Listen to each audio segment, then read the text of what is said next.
Greetings, Calc 2 students. This video is for Chapter 9.3, Separable Differential Equations. Separable differential equations are a type or form of differential equations that we know how to solve. These equations come in the form of the derivative of the function with respect to a variable, in this example dy dx, is equal to a function of the variable times a function of the function.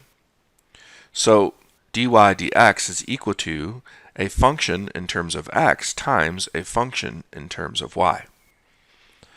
I should point out that often these types of differential equations are first presented to us, they don't look like this form. We have to do some algebra to the equation in order to put them into this form. Let's look at example number 1. In this case, we have a function named p, and we are taking its derivative with respect to t. That's what this dp dt stands for. And so the separable differential equation in this case would be a function of t multiplied by a function of p.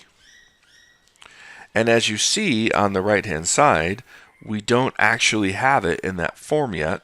We have to do some algebra to force it into that form.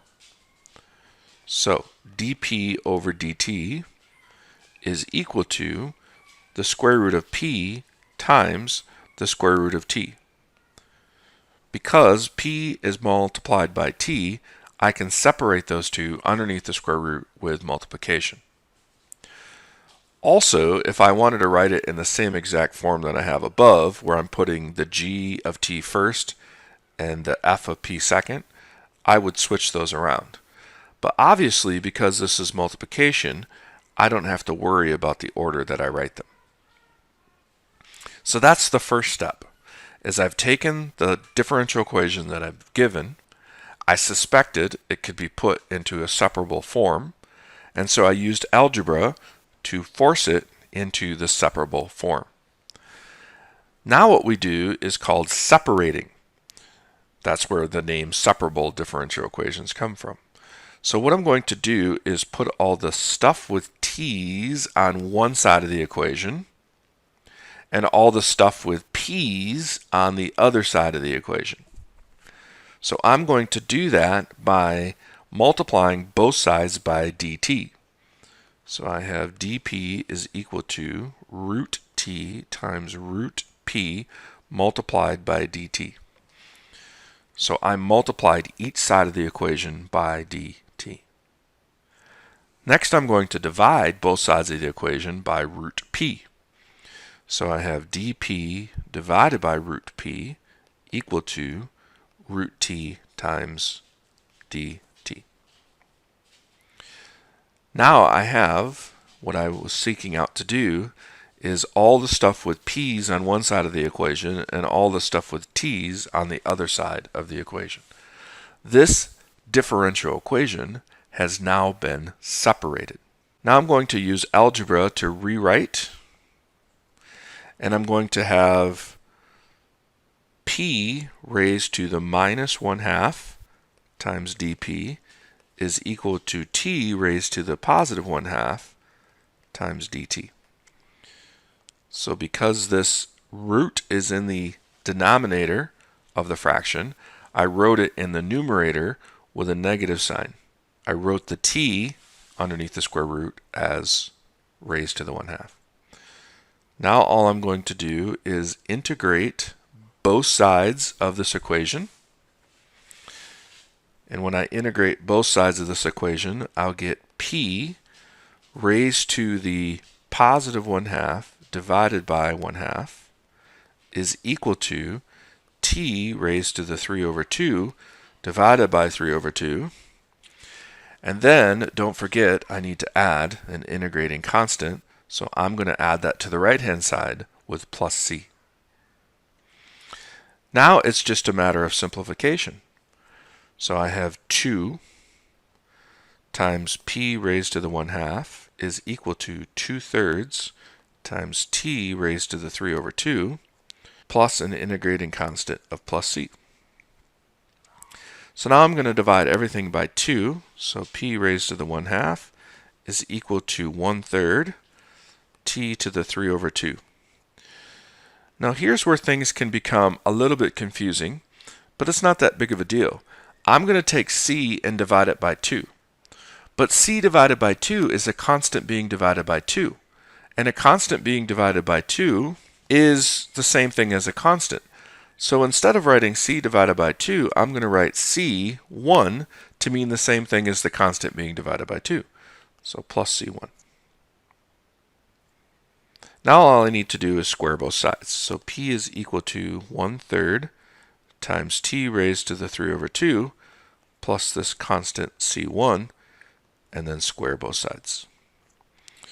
So this solution satisfies my separable differential equation dp dt equal to the root of p times t.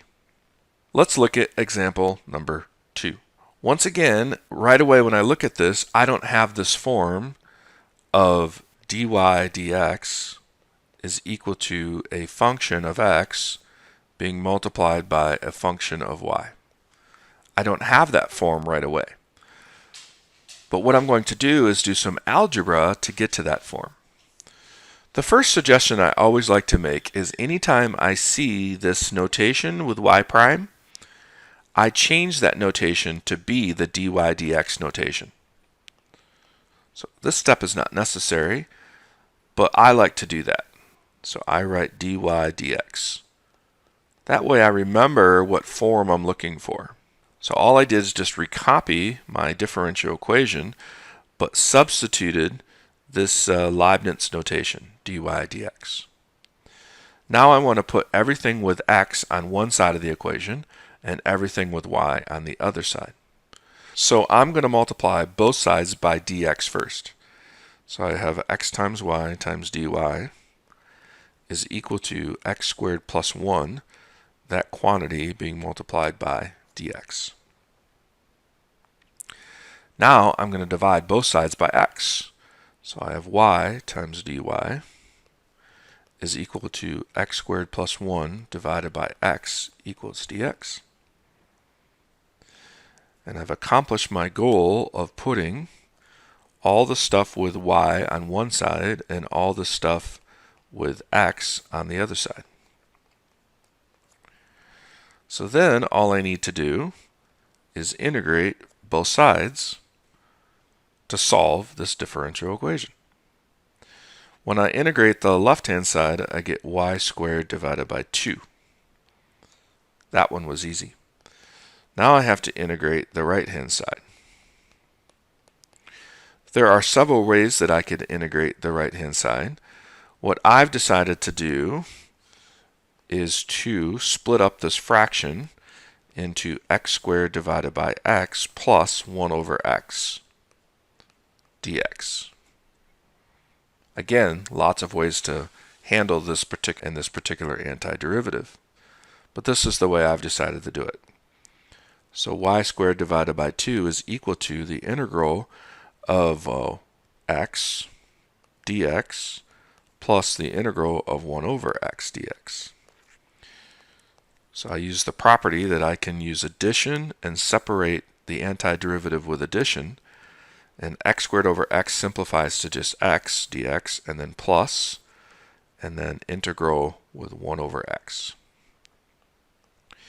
So I have y squared divided by 2 is equal to, and the integral of x is x squared divided by 2, and then plus the integral of 1 over x is natural log of absolute value of x.